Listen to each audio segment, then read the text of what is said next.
What's up, everybody, and welcome to Talking TED Talks, where we're going to be looking at the TED Talk, The Brain in Love. So stay tuned.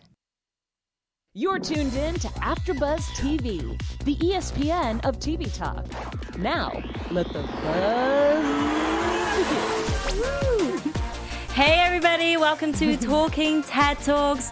We are going to be diving into the brain in love. My name is Yasmine Tanris, and sadly, my co-host Jesse Yasmine isn't here today, but he will be back not next week, because don't forget, next week is the 4th of July celebration time. And so we'll be back the following week, though. So I definitely want to introduce who we have here in our studio today at AfterBuzz, as we're going to talk all about love. She's a prolific author, but before I introduce her, I'm going to be talking briefly about the TED Talk, the speaker, Helen Fisher, who's a biological anthropologist. You might question what that is, because I was a little bit confused about that too, but having looked into her research and background, she's also the chief scientific advisor of Match.com, which is a dating website, and she's an author of 6 books that dive deep into the evolution and future of human sex, love, marriage, gender differences in the brain, and how your personality style shapes who you are and who you love. Her articles have been published on the National Geographic, The Economist, the Oprah magazine, Time magazine, and Psychology Today. And now our guest in studio is Tamen Jadad. Welcome. Thank you so much for joining us here on Talking TED Talks. An absolute pleasure. So Tamen here, she's an entrepreneur focusing on socializing theories from philosophy, psychology, medicine, and business development for people to be able to live their life to the fullest potential whilst making a living as well. She's written 2 books. You're such a young author as well, so it's truly fascinating, really incredible, such a success already. And the first book was Beginning from the End, which touches upon the research that you've had behind it is about early stages of life and the end of life. Yes. Right. So it's end-of-life care and systems, like healthcare systems, based off of, how you can have the best quality of life throughout your entire life, and especially at the end. So no wonder, as to your field of being an entrepreneur and then diving deep into that subject, it really translates as well into now your second book, Everything You Need to Know About Love, Almost. And it's such a beautiful book. And you mentioned Helen Fisher in it as well. So I want to go into that page where you have the quote here, which I think you should actually introduce your book itself. Yeah, for sure. And how did you come across Helen Fisher as well? Yeah, so this is my book, Everything You Need to Know About Love, Almost. And it kind of started, obviously very early in my inception, my conception. My parents are best friends, and they decided to get married, like me, and with my best friend. And through life, love has been such an important part of our life growing up, but also, in the lives of many people. And I studied business management in King's in London, and I wanted to be an entrepreneur, but obviously love was essential for me as well. And the question came to mind of, is it possible to be successful in business and in your romantic relationships? Because consistently you see stories of how relationships fall apart or fail or break apart or, for several different reasons, though I felt like I heard it more in the community of entrepreneurs and high level business people. So I actually started to study as a final year dissertation whether it was possible for young, successful entrepreneurs to have a successful romantic life as well. Mm-hmm. So it was kind of like, can you have the cake and eat it? Mm-hmm. And because it was really important for me personally as a young entrepreneur, but then also kind of as someone who wanted to have love in my life as well. So I had a group of really interesting top entrepreneurs across the US and in the world that I asked about, how they've developed their businesses and kind of parts of how they've been able to develop their romantic relationships. And I was actually quite stunned, shocked in a bit of a sad and worried way that actually 82% of them weren't able to have a romantic relationship because of their businesses. So, and that was for people who were, dating, but also for those who were even married as well. So I thought that was quite shocking, and I wanted to kind of dive deeper into this. So first, I was thinking, what is love, right? That's a big question, multi-dollar question right there. And I appreciate how you delve into 5,000 years worth of ideas of exploring that question. Exactly. Is there an ultimate answer? So, good question. And that was kind of what the whole exploration of the book was answering what is love through those 5,000 years of history and contributions. And right off from the start, I realized that love isn't purely romantic, right? You love your friends, you love your family, right? You love your community, and that is not romantic, right? So there's so much more to it that I feel that society doesn't emphasize as often and should start to recognize and put up on a pedestal. So all in all, it actually is much more approachable than we think, because love can often seem a little daunting and be charged with responsibility and fear and pain, right? And all these things that we hear Helen, speaking about, Dr. Fisher speaking about, is precisely about the emotional charge that comes with love, right? And actually, it's more of an ability towards goodness than actually an emotion. So really, through studying these things, you constantly hear that emphasis on wishing good, right, doing good, seeing good, and feeling good. And it's the ability to do those things, and that's what's been highlighted. Wow, here. I feel like you've already used 4 powerful phrases or wordings to basically attach to love. Because I guess with love, there's a sense of emotion and attachment and labeling to it that can be daunting, as you've touched upon. And it's interesting to see you speaking and being curious about it and having researched it. And now Dr. Helen Fisher herself is going more into the narrative of business and leadership and innovation, the chemical reactions within our brains as to what makes somebody be in those positions of leadership and what triggers them. And so I think what you've just done there about finding the balance of that narrative of an entrepreneur who is struggling to actually feel, receive, and apply love. And it's just so important, because what is life without love? Exactly. And I feel that also breaking it down to in that sense, you're able to actually practice it and get better at it, because that's often a big question as well, is kind of, how do I get better at loving? Or kind of, how do I start to apply more love in my life? And by having those components, it's actually easier to implement in your life, right? Because you're like, am I seeing good? Am I doing good, right? Am I feeling good, right? And am I, seeing good, right? So we want to go into Helen Fisher, how she, through, let's say, those encompassing words, she does more of a structural behavior and chemical response analysis, having put 75 people under an MRI scan. Was it 17 of them had just fallen madly in love, 15 had just been dumped, whereas 17 are still in love after an average of 21 years. And that still ignites the same region within the brain of releasing the dopamine. I want to know first of, what did you think about that and the talk itself? Also, do you think she was appropriate to speak upon the subject? Yeah, I think that's so charged and an amazing question, because it kind of links to many elements that, well, we can go into the history. So essentially, if you think, she kept specifying. Let's reel it back. So essentially, she kept specifying that it was romantic love, which I thought was amazing, because as we know, there are many types of love.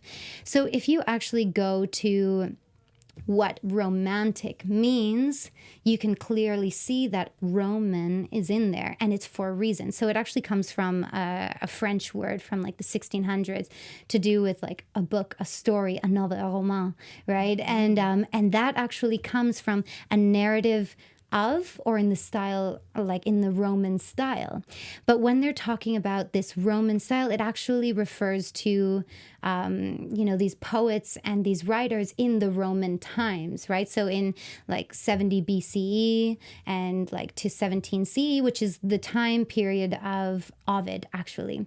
So Ovid was one of the most prolific and most read widely and most copied Roman poets, and he's known for writing Amores, Ars Amatoria, and Heroides. Latin, right? Exactly. And actually, like Ars Amatoria is precisely about how to find a woman.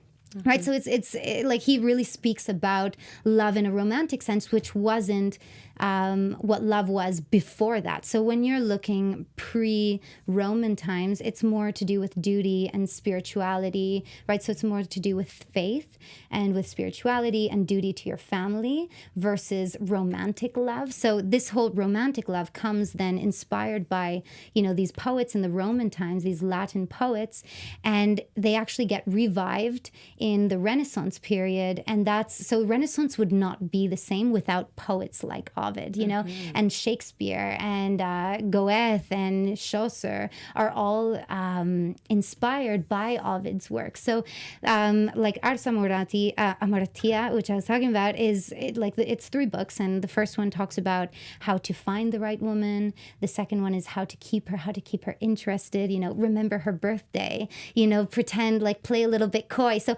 all of even these back things in those times exactly is there. And then the third one is how women can find and keep men. Mm-hmm. So it's very interesting to see that, and that gets revived in the Renaissance period. So that's like 1700s, 1400s or so. And that's where you have all these like beautiful paintings and beautiful like dramas mm-hmm. come about there. So that started to open the possibility of having a romantic love, right? Though that period as well, you get Darwin.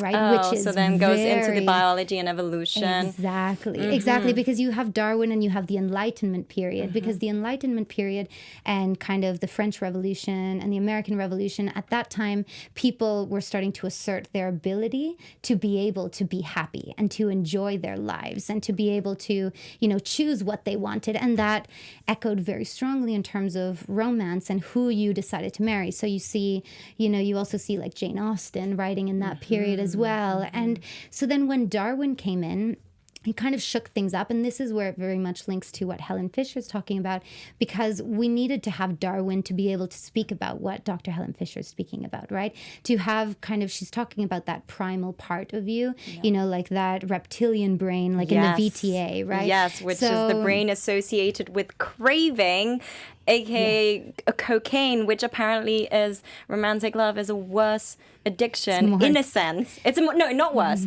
more intense. Exactly. Exactly. With like a very difficult come down, shall we say? Yes, exactly. Where with cocaine or whatever, you apparently have these really bad come downs. And with love, it's just like a constant high determination, and it's like somebody camping in your head, which I thought was hilarious when Helen Fisher said that it's true. Like you really, once you start to be attracted or like somebody, it's like you have this compulsive obsession, which is like a drug in a sense. Exactly. And that's what's really interesting, is that now linking it to kind of being able to see that, people started to argue saying, okay, so if we are, because Darwin essentially revolutionized this, like, yes, saying the evolution of species, but also the fact that we are related to, sapien, like to mammals and other animals. Exactly. That we aren't created divinely created necessarily. Right. So that's what he started to argue there. And then people started to associate these elements in terms of love. Okay, well, you don't see, monkeys staying in, monogamous relationships, right, and staying, true to each other, right? So what does that say about us? And is this really natural or not? So that whole kind of more biological and, psychological and, chemistry, a chemical kind of perspective started to come about there. But also there are a couple red flags possibly to speaking about love as an addiction, right? Because when you start talking about addictions, that automatically starts to implicate healthcare systems, public health, right? It starts mental health. Exactly. So it's kind of like if you start treating it as a drug, as an addiction or as a drug, then you start getting these institutions and it becomes medicalized, right? So if we now have these perspectives, because they're quite recent, right? So I mean, there's still time to develop these things, though. If you have this perspective of it as an addiction, then who knows? Maybe in the future, if this perspective is continued, we'll have pills like for anti-love, like de-love, right? Well, like for breakups or doesn't she mention at one point if you take serotonin associated drugs or medication, that can really suppress your sex drive, even certain emotions of like feelings of love and things like that. So I feel like there's already things out there that are putting a patch and having a detrimental effect in that realm.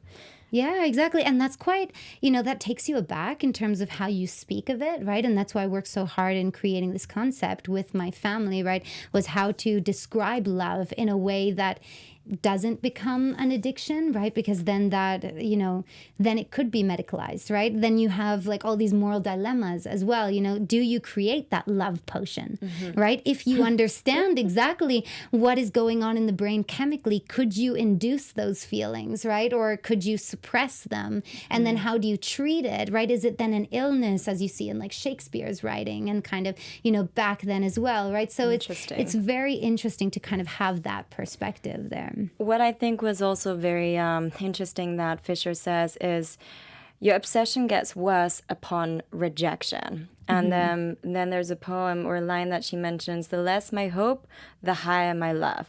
And that is related to somebody just being within your head the whole time. Do you find that to be true? I mean, that poet was actually wrote that around the same time as Ovid, which is very interesting. Though, I mean, if you look at, I mean, I get that, though if we talk about love being an ability, naturally it's harder to do that when you are not with them, to wish good, do good, see good, and feel good towards them. With that separation, it becomes harder. So I totally understand that, it might be almost like magnets, like that you start to feel it, and you feel it when you're kind of closer as well. So maybe there is that there.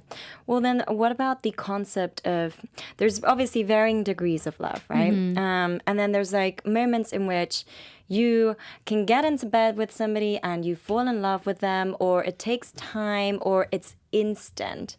So with all those different degrees, what lessons can you share? And this is down to romantic love, right? That you have found that can help an individual to distinguish the sentiments. Because I also find that with the obsession, that can really drive somebody insane. And she even mentions this, nobody gets out of love alive. Out of love alive. And people kill for love. Or like if you are rejected from, let's say, a hookup, like you're not going to fall into bad depression or anything that's very intense as if you are rejected from love. Yeah, well, I mean, something that I think is really important, like for this kind of perspective of love and this kind of understanding, is that, that like romantic love is one kind of love. And yes, love is so viscerally important for us precisely because it relates to our survival. Right? It's normal to know that, it's instinctively in us that alone we are very vulnerable. Though as we have a greater community or when we're in pairs, we have better chances, right? So that fear, that, that drive and that need for connection and that fear of being separated could possibly be that element of, oh my gosh, can I survive? Will I be all right? It's a fear for your life. It almost feels that intense, if you know what I mean. So I think it's important, to kind of to quelch that a little, to kind of subside that a little. You can start to think about other types of love, right? That cultivate your friendships in this, with this amount of dedication and this amount of care and purpose, right? Cultivate your family relationships, even by choice, right? That's what we do as a family, is that we believe that we have family by choice, by memes, by genes, right? And by chance, right? And that's, and this is a type of love that you have that increases that survival and increases, your ability to kind of manage manage that, right? If your survival depends on one person, you will feel an immense amount of intensity and attachment. Exactly. And now that you're talking about this, it's making me think, because there are a plethora amount of humans on this earth. It's like, why do we feel this sense of fear of if we don't have that, let's say, that mating partner? Because that's how essentially, like, we are like animals in a sense that we're built to sort of find that partner that we can breed with, right? But it's like, it's not always going to work out within humanity. And especially nowadays, there's just too many choices and apps and options and, and access, let's say. But it's like, what is it that can calm a person's mind to think, okay, this is not working out and you have to just acknowledge it. Stop obsessing over it. So what you're explaining there is to really turn to your peers, family, that provides you another form of love, support. Exactly. That, and as well that, romantic love is part of having a good life. Right? And that's really the work that we do as a family as well, is questioning what is a good life and how do you make it, right? Because people are constantly chasing, go, more, right? But to what end? It's almost like chasing the horizon. So we've worked to kind of define what are those key elements that you can kind of look at and say, I made it, and have that tranquility. And love is a part of that, right? And everybody wants to have a full life, a good life. That's why we're doing a lot of what we do, right? It's to live well, right? So love is a part of that, though we need to also put focus on other parts of having a full life. And sometimes, like, part of a full life is this exhilaration, your ability to take risks, right? So maybe... So love is risk-taking too. Exactly. So, but there are other ways of having that risk, right? So if that's something that you enjoy, is kind of the exhilaration of, of like the chase and stuff, you can also do that in other areas of your life. Right. So you don't, that's like a career as well. Do what you love or something. Exactly. Chase your passions, your dreams, your love. Yeah, or like extreme sports or, right? hobbies and such. Exactly. That can kind of fill you in those ways. And it's kind of opening your perspective because, as Helen was showing, that love isn't unique to human beings, right? Love is something that you can see expressed in animals, in many different animals, right? And vice versa, humans to animals as well, and even animals to humans. Exactly. Though something that I think is uniquely human is our ability to self-sabotage. Talk to us a little bit about that. Yeah, so it's very important to talk about this because, I feel that love is ripe with so many opportunities to self-sabotage, either through our insatiability, constantly wanting more, more options or more affection or more gifts or more time. Goes or down to the apps again and the lifestyle. Exactly. And it's just like more and more and more. That's a key way that our insatiability and our, how we are destroying ourselves, how we're being self-destructive in these tendencies, right? So I think it's important to kind of look at that as well. And when you're feeling so intensely, to take that moment and, really question what is going on. Is this love? Like, are you wishing good, doing good, seeing good, and feeling good, right? While loving yourself. That's kind of the essence of feeling good, is being able to protect yourself while you are loving. Right. And feeling fulfilled as well. Exactly. It's basically enough. Like, why do you need more? Because sometimes some people will feel like, okay, maybe I can do better. Or I think I just wanted to touch upon Fisher. She does mention as well, and this kind of goes a little bit into a different direction of romantic love, but it does propel into it. And it's as such of Fisher believes that men and women often engage in hooking up to unconsciously trigger these feelings of romance and attachment. So unconsciously triggering these feelings. What do you make of that? And why does it work for some in the long run and not for others all of a sudden? Because she really dives into this whole like, okay, so here's the way that the brain functions. It releases dopamine within the, how do you say that? The reptilian core. Exactly. And it just vertebrates all over your brain, right? And then, of course, okay, once you have that experience with a partner, a new partner, and you just don't really know where that's going into, why does that trigger those feelings of romance? Well, I mean, it comes down to so many things, right? A lot of factors. And that's why she talks about how it's very difficult to even decide, like, what is the science behind how we choose who we choose, because a lot of it is chance, right? Like everything that's happened in your life that led up to that point that makes this person even someone that's right in this time, right? Or that you would even consider, right? Even scents in the air, like pheromones, and, you know, all this can be sensed even though we don't consciously sense it. Our brain is computing that, right? But then also like the physical elements of it as well, and then kind of our very primitive elements of, you know, needing for affection and closeness, and, you know, that security in numbers. So that can definitely, you have so many factors at play that can trick you, right? And that's what's so difficult about love, is that you never know whether it's right. Like no one knows, you know, in the moment whether it's right or wrong. It's always through hindsight that you start to make sense of everything, right? And that's something else that she touches upon. It's like you start to then calculate what went wrong, where, why, how did I fail? It's like kind of like a test or something there. Exactly. And that's why I think that gives you the opportunity to story forward.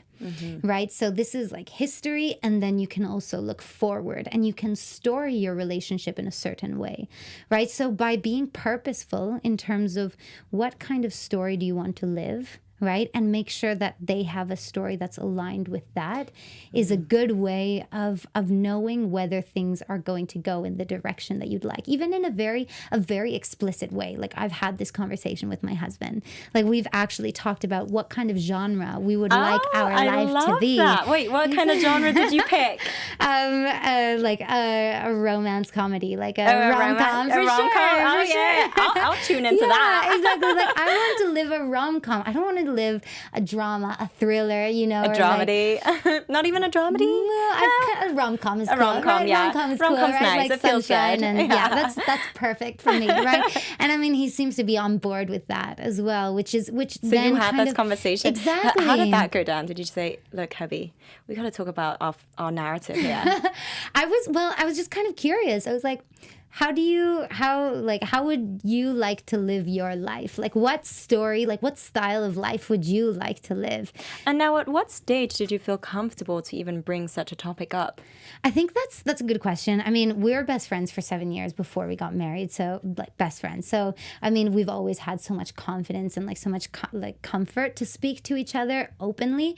And I feel like that is absolutely essential, and it cannot be repeated more, you know, that seriously there needs to be that close friendship, you know, for anything else to really flourish. And you need to kind of have that, you know, complete ease to speak about anything, to talk about anything, and to laugh through everything, right? Because it's all about your attitude towards it. Of course, that all depends off of, you know, the story you want to live, right? Because if you do want to live a drama, then maybe, you know, be conflictive, you know, be very volatile, great, right? If that is what you want to live, do that, commit to it, but also have a partner who wants the same. Who's a part of that. Exactly. If someone that you're with wants kind of like a spy film action, then, you know, you need to be up for that as well, or want that as well, and kind of pair yourselves that way. So, you know, it's very much to do with like with that element, and then you can kind of at least, they say, you know, the future cannot be predicted, but it's possible that you could create it, right? Well, it's almost as if, you know, you're already setting the foundations of what are your values, what is your purpose, not just as a soul person, as an individual, but you in this together. Exactly, and like the tone of it as well, right? You know, so you're not just setting the genre, you're setting the tone and characters. Yeah, like to an extent, because you're seeing yourself, so you can advise yourself. You're the viewer of this story, but you're also the main character, right? And you're also kind of, so do you sidestep yourself sometimes in a form? Of course. Like look at yourself from a third perspective. You should, especially, you know, like as an avid movie watcher, you can definitely like predict where your story is going, right? I mean, we've all watched so many movies and we know the narratives that that characters go through, and you can do that with your life and you can choose, right? So it's kind of like, are you going to get super pissed off and, you know, throw this all to hell and, you know, find somebody else? Or are you going to laugh it off and just kind of poke fun at it, make it a joke and fix it, right? You know, So and you it's can all kind of, it's a matter of you choosing your own hero's journey. Exactly. So then I guess like that would lead me on to my next question of, why do you fall in love with one rather than another? So that's definitely a social construct, right? It all comes down to how we've been, you know, how culture has influenced us, right? Because I mean, even during like the Enlightenment period or during like the Royal French period, it was common to like for the king to have mistresses, and you know that families and like wives were for kids and reproduction, right? So there were different, and that was totally fine and completely acceptable, right? And you hear of like harems, and you hear Attila the Hun, and you hear all these stories, right? Cleopatra and Caesar, they got married based upon creating peace. It was a business. Exactly. So you see all these things that are very foreign to our reality now, and this is all due to like social constructs. And actually, a psychologist and a sociologist, British professor, Giddens, he actually talked about how narrative, like romantic narratives, have actually shaped how we build our relationships now, right? So it's very much that it's a social construct, and we can choose how we want to do it, and we're seeing so many choices now, more and more, right? Do you think, though, the direction that the social construct is heading into due to the digital era? Because I know spoken at I moderated a panel where you were on, and it was about modern love surviving connection in the digital era. Yes. Do you think it's heading in a healthy direction?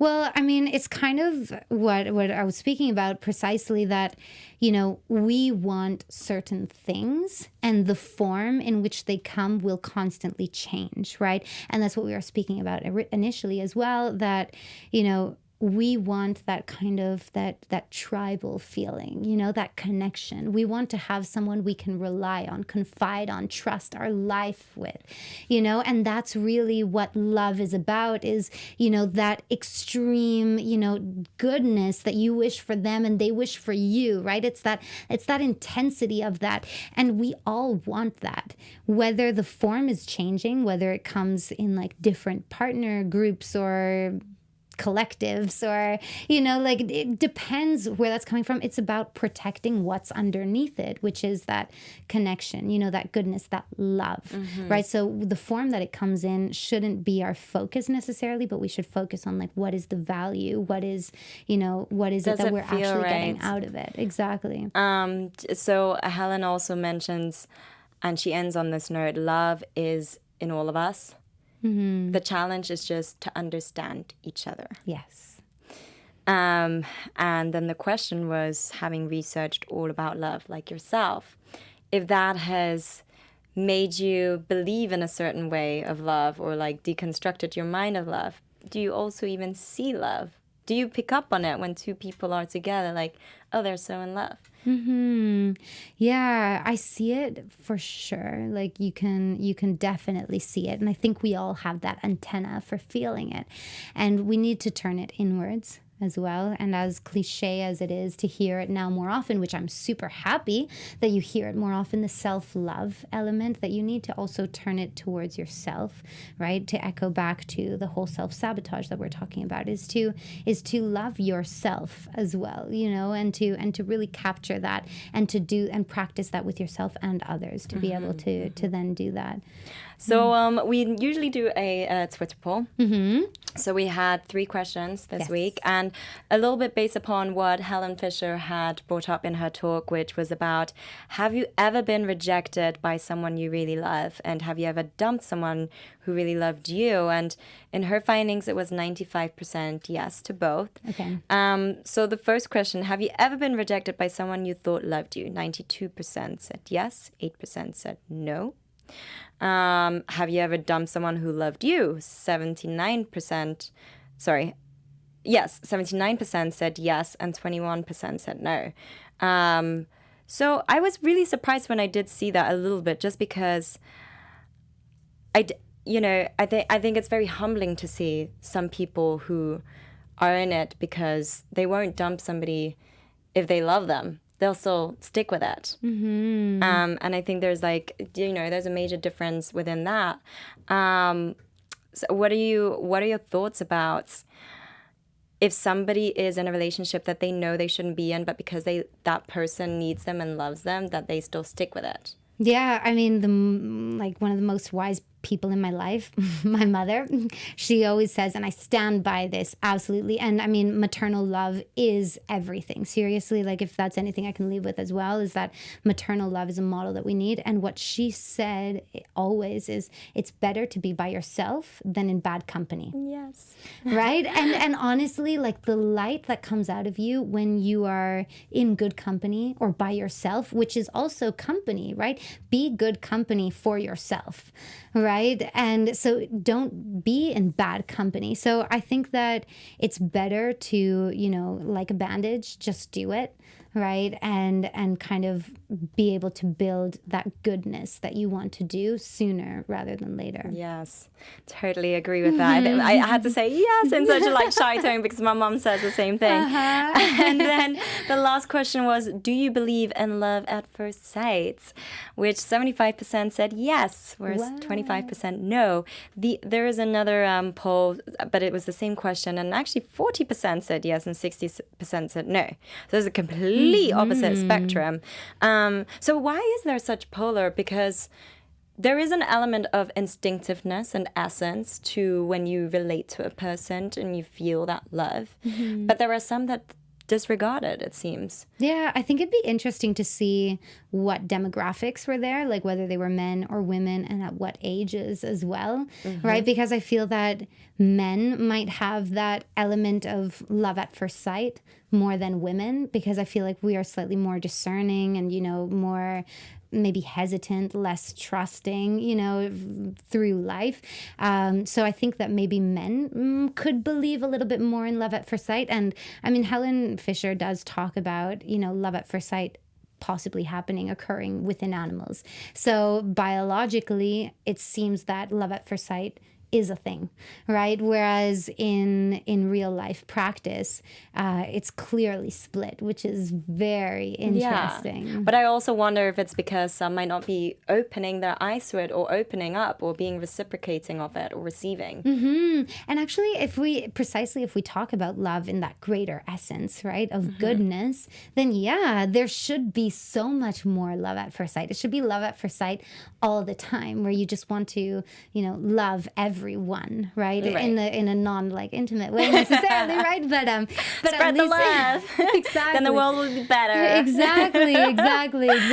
Yeah. We like to always end with some tangible tools as to, in this case, what are the solutions on how you can apply and receive love or feel love and give love? Yeah. So a couple that I touched on, yes, have your story, right? Tell the story, the kind of love story that you want to live, and try to find people around you that will be characters in that story with you, willing characters that will make it enjoyable, right?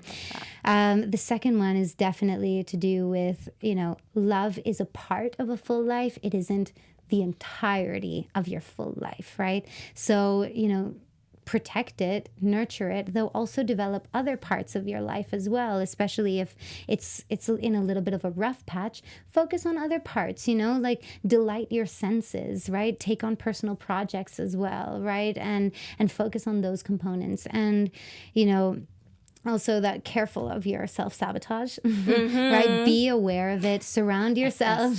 Exactly. Surround yourself with people who truly love you, and who will want the best for you, wish good, do good, see good, and feel good towards you constantly, and you to them, who can protect you from yourself and keep your sensors up for that. And really a huge tip that I have, to really feel self-love, is mother yourself. Right?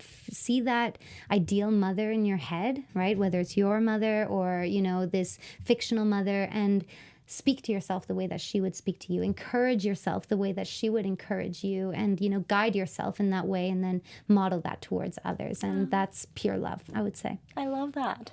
Absolutely love that.